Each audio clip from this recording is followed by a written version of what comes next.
Typical Ugadi ಹಬ್ಬ ನಮ್ಮ ಹಳ್ಳಿಗಳ ಕಡೆ ಎಷ್ಟು ಸಂಭ್ರಮದಿಂದ ಮಾಡ್ತಾರೆ ಗೊತ್ತಾ? ಹಾಗಿದ್ರೆ ಮತ್ತೆ ಆಗ್ತಾಡ ಬನ್ನಿ ನೋಡ್ಕೊಂಡು ಬರೋಣ.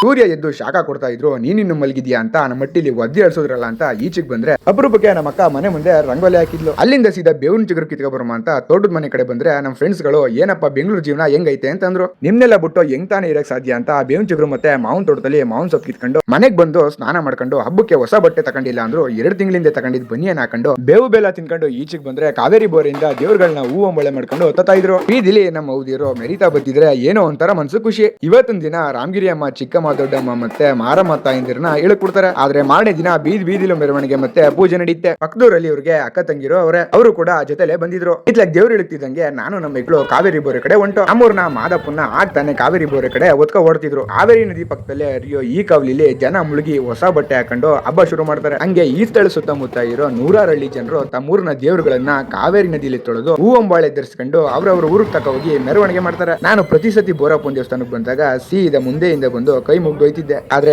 ಇವತ್ತು ಜನ ಜೋರು ಅಂತ ಕ್ಯೂ ಸಿಸ್ಟಮ್ ಎಲ್ಲ ಮಾಡ್ಬಿಟ್ಟಿದ್ರು. ದೇವ್ರು ನೋಡ್ಕೊಂಡು ಶೂಟಿಂಗ್ ನಡೆಯೋ ಈ ದಾರಿಲಿ ಗದ್ದೆ ಬೈಲ್ ನೋಡ್ಕೊಂಡು ಊರ್ ಕಡೆ ಬತ್ತಿದಂಗೆ ಎಲ್ಲಂದ್ರಲ್ಲಿ ತಾಟಾಸ್ಕೊಂಡು ಅಕಾಡ ಕಟ್ಟಿ ಎಲೆ ತಡ್ತಾ ಇದ್ರು. ದಾರಿಲಿ ಕೈ ಬಿಸಿ ಕರೀತವ್ರೆ ಅಂತ ಗಾಡಿ ಸೈಡ್ಗೆ ಹಾಕಿ ಮಜ್ಜಿಗೆ ಪಾನಕ ಕುಡ್ಕೊಂಡು ಮನೆಗ್ ಬಂದ್ರೆ ಹೋಳಿಗೆ ಊಟ ರೆಡಿ ಆಗಿತ್ತು. ಒಬ್ಬಿಟ್ ಮೇಲೆ ಹಾಲಿಕೊಂಡು ತುಪ್ಪ ಹಾಕೊಂಡು ಹೊಟ್ಟೆ ತುಂಬಾ ಜಡ್ದೆ. ಒಂದ್ ರೌಂಡ್ ಮಲಗಿದ್ ಹೇಳೋಷ್ಟೊತ್ತಿಗೆ ಸಂಜೆ ಆಗಿತ್ತು. ಮಾದಪ್ಪನ ಅರಡೆ ಕೊಪ್ಪಲರು ಮೆರವಣಿಗೆ ಮಾಡ್ಕೊಂಡು ಊರಿಗೆ ತರೋಷ್ಟೊತ್ತಿಗೆ ರಾತ್ರಿ ಆಗಿತ್ತು. ಕೈ ಮುಕ್ಕೊಂಡು ನಿದ್ದೆಗೆ ಜಾರದೆ.